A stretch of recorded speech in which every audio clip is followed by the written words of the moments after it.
This is Van Electric Ghost. This episode, Sex Addiction is No Lie, Peg Gets Real. So we've been talking about Josephine Electric as the other me.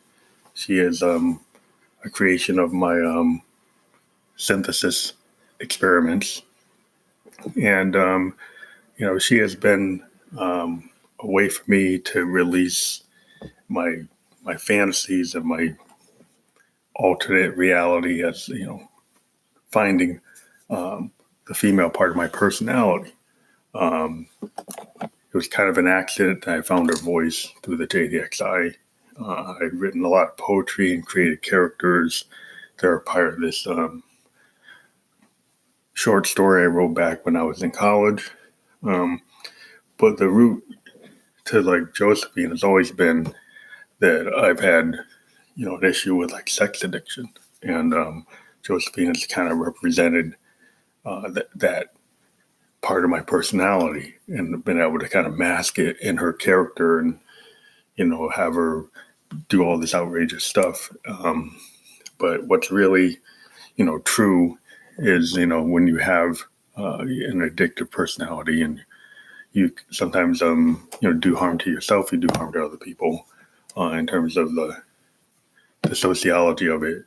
Because, if you're an alcoholic, you usually, you end up hurting yourself or hurting other people. If you're a sex addict, your addiction makes you just caught up in the fury of the addiction, and you don't pay attention to how it affects other people. So we're getting real with this particular situation, and we're looking for therapy groups and looking into it and trying to move forward. It's one day at a time. It's like a 12-step program for anybody. And it's a real issue in America with, there's porn addiction, there's, casual sex addiction, there's all kinds of things that you can get caught up into that don't, show you the light in life. And you've got to find a way to get back to your true self. And that's what we're always trying to do with our music. We try to do that with our art. This particular song was created using the morphogene from Make Noise, where we recited some poetry we were working on to get into this concept or this issue of sex addiction. So we wrote some lines of poetry, we recited them into Anchor FM actually, and then we recorded it into the morphogene, which is a sampler, a Eurorack sampler. And then we did some morphing and phase shifting to have a couple of splices actually kind of commingle, and then brought the actual tone down to a lower octave to get the kind of phantom voice that we usually don't use. Then we overdubbed Josephine Electric's voice into the actual track. And the primary track was some Moog experimentation and some also, and when we talk about Moog experimentation, there was the use of the Mother 32 and the Drummer from Another Mother, which are Eurorack semi-modular synths. Use that to create this kind of, I would say it's like a dirge loop, analog loop. And then we played manually on the Mother 32 via a Juno GI to get some flavor on it. And in the background, we also have a System 1M from Moog, no, from Roland, excuse me. And so, yeah, it's just an interesting track. And the morphogene, it really adds a lot to it. And then the Josephine Electric vocal. So it's about a 6-track experiment. And we feel it's really unique in what we've done before. I would say maybe the Flower that Blooms at Midnight in the Tomb had some stuff that was kind of going this way, but maybe Dark Ghost, the original Dark Ghost, Spider Puppet on SoundCloud is probably closer with this track. If Love Has No Ceiling, Why Is My Heart on the Floor, which was a real first appearance of the morphogene in our music, and we like to use it to create kind of in the ditch type of songs. And what we mean by that is like Neil Young, we talked about Tonight's the Night and Time Fades Away. And On the Beach, he called it the Ditch Trilogy. He had just come off doing Harvest, which was like a Nashville heavy studio musician type of effort that was very much into perfection, sonic perfection, and tightness in the mix and in the composition. Where Crazy Horse is a lot looser, it's more jazz, it's more fusion, more jam band, to the point of almost falling apart. You kind of say it's got a lot in common with Velvet Underground, White Light, White Heat, Big Stars Third, those kind of albums that kind of show a rawness and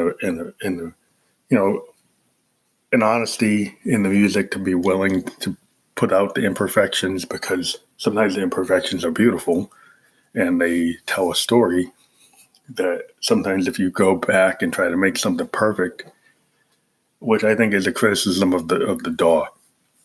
And the problem with the digital audio workstation is everybody makes this perfect mix that then becomes kind of oppressive. It doesn't allow for you to be a musician. It's like I was talking to some musicians, and once you get on your DAW controlling the show to connect with your lights, you're kind of stuck in the structure of the composition. I mean, there are things you can do where you can, do some solos, but you're kind of stuck on a train. And either, and I would like to, another example of that is when the Eagles used to do the Hotel California. They kind of put themselves on a manual DAW where they purposely wanted to do the Hotel California concerts exactly as they were on record, which was kind of mind-numbing for the band and was very stressful to the band, because then they couldn't enjoy themselves. The difference would be like if you go see the band or the Grateful Dead or Dylan. He has a lot of fun in rearranging his lyrics, changing lyrics, doing different variations of songs.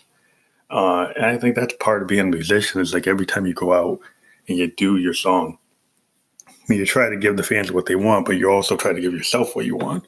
And you interpret your song based on how you're feeling that day.